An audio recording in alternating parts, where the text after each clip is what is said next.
ఈరోజు గవర్నర్ గారి ప్రసంగం మీద చాలా రకాలుగా చాలా చర్చలు జరిగినాయి. ఎక్కడైనా సూచనలు వస్తాయేమో, ఎక్కడైనా గవర్నర్ గారి ప్రసంగానికి అభినందనలు అందజేస్తారేమో, ప్రభుత్వానికి ఏమైనా సూచనలు సలహాలు ఇస్తారేమో అని చెప్పి నేను సుదీర్ఘంగా అందరి ప్రసంగాలను నిశితంగా గమనిస్తూ వచ్చిన అధ్యక్ష. కానీ అలాంటి వాతావరణం కానీ అలాంటి ఆలోచనలు కానీ నాకు ఎక్కడ మర్చుకో కూడా కొంతమంది నుంచి రాలేదు. ప్రధానంగా ప్రధాన ప్రతిపక్షం నుంచి మేము ఆశించిన విధంగా వారి వ్యవహార శైలి, వారి ప్రవర్తన లేదు అధ్యక్ష. ఈరోజు నేను ఈ సభ ద్వారా గవర్నర్ గారు ఏదైతే వారి ప్రసంగం ద్వారా ఒక విజన్, ఒక పాలసీ డాక్యుమెంట్ను, ఒక ఫ్యూచర్ యాక్షన్ ప్లాన్ను ఈ సభ ద్వారా తెలంగాణ ప్రజలకు 4 కోట్ల తెలంగాణ ప్రయోజనం కోసం ఈరోజు వారు మనకు ఒక పాలసీ డాక్యుమెంట్ను సభ ముందుకు తీసుకురావడం జరిగింది అధ్యక్ష.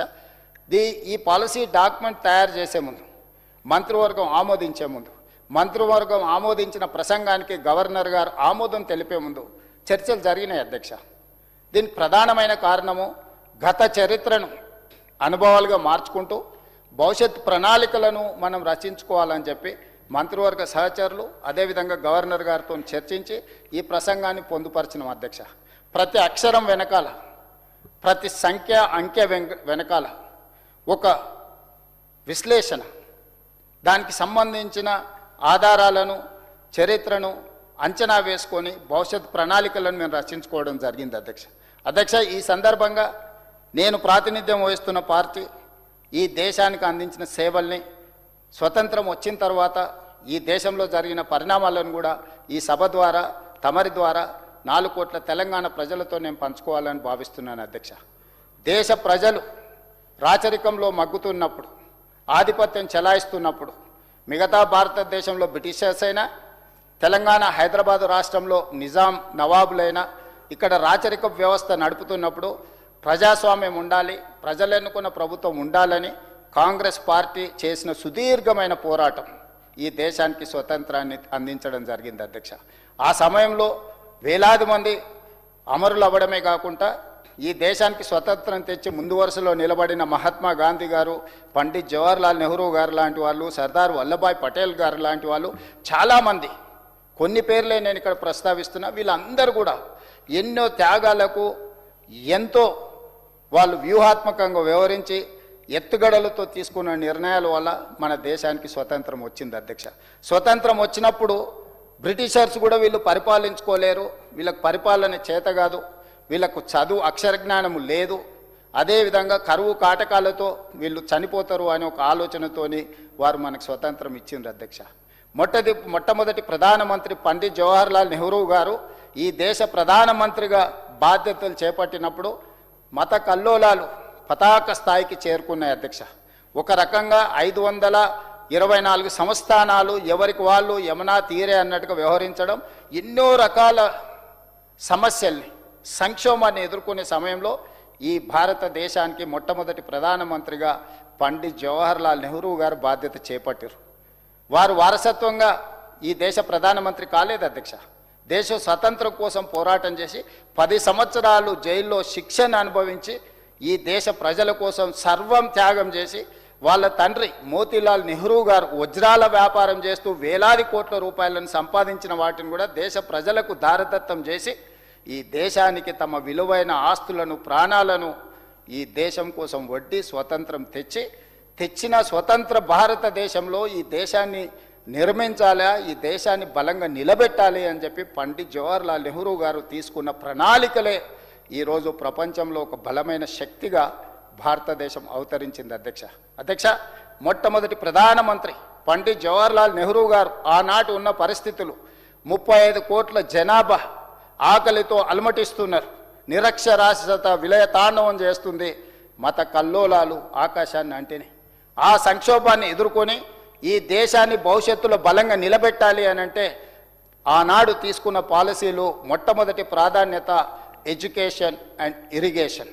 ఎడ్యుకేషన్ అక్షరాస్యతను మనం పెంచుతే, ఒక నాలెడ్జ్ హబ్గా ఈ దేశాన్ని తీర్చిదిద్దుతే రేపు ప్రపంచానికే మేధా సంపత్తిని అందించగలిగిన శక్తిగా భారతదేశం అవతరిస్తుందని చెప్పి పండిత్ జవహర్లాల్ నెహ్రూ గారు తీసుకున్న ఎడ్యుకేషన్ పాలసీలో భాగంగా అధ్యక్ష నేను కొన్ని అంశాలను ప్రస్తావించదలుచుకున్నా. Kharagpur IIT Bombay IIT, Chennai IIT, Kanpur, ఢిల్లీలలో ఐఐటీలను నెహ్రూ గారు ప్రారంభించారు అధ్యక్ష. వీటికి తోడు కలకత్తా, అహ్మదాబాదులో ఐఐఎంలను నెలకొల్పి మేనేజ్మెంట్ విద్యకు ప్రాధాన్యతనిచ్చిండ్రు అధ్యక్ష. ఎన్నో యూనివర్సిటీలను తేవడమే కాకుండా ఖరగ్పూర్, బాంబే, చెన్నై, కాన్పూర్, ఢిల్లీ లాంటి ప్లేసులో ఐఐటీలను ప్రారంభించడం ద్వారా ఎంతోమందిని సాంకేతిక నైపుణ్యం కలిగిన మేధావులను ఈ కళాశాలల నుంచి, యూనివర్సిటీల నుంచి మనం చూడగలిగిన అధ్యక్ష ఈరోజు దేశంలో.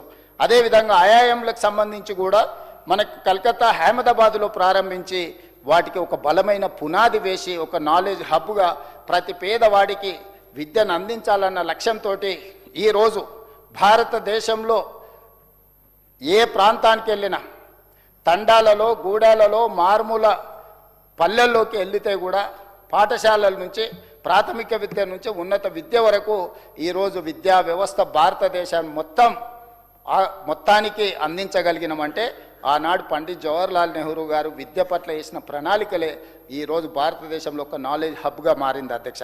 అదేవిధంగా నెహ్రూ గారు ఆనాడు ఆకలితో అలమటిస్తున్న, ఆకలితో తినడానికి తిండి లేక బురద మట్టిని తిని ఈ దేశ ప్రజలు బ్రతుకుతున్నప్పుడు ఈ దేశ ప్రజల యొక్క యావరేజ్ ఏజ్ అంటే ఒక జీవితకాలం వయసు ఆనాడు 32 సంవత్సరాలు ఉంది అధ్యక్ష.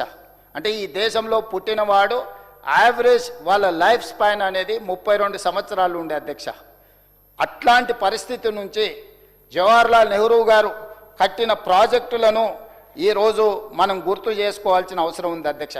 బాక్రానంగల్ నుంచి మొదలు పెడితే నాగార్జున సాగర్, శ్రీశైలం, శ్రీరామ్ సాగర్ లాంటి ప్రాజెక్టులను అటు బెంగాల్ నుంచి మొదలు పెడితే ఉత్తరప్రదేశ్, రాజస్థాన్, ఒడిస్సా లాంటి ఎన్నో రాష్ట్రాలలో పెద్ద పెద్ద సాగునీటి ప్రాజెక్టులను వారు నిర్మించడం ద్వారా, హరిత విప్లవం రావడం ద్వారా ఈ దేశంలో ఆకలిని తీర్చడమే కాదు, సరిపోయిన ఆహార ఉత్పత్తి నుంచి ఈనాడు ఇతర దేశాలకు ఆహార ధాన్యాలను ఎగుమతి చేయగలిగినంత స్థాయికి భారతదేశం చేరింది అనంటే ఆనాడు మొట్టమొదటి ప్రధానమంత్రి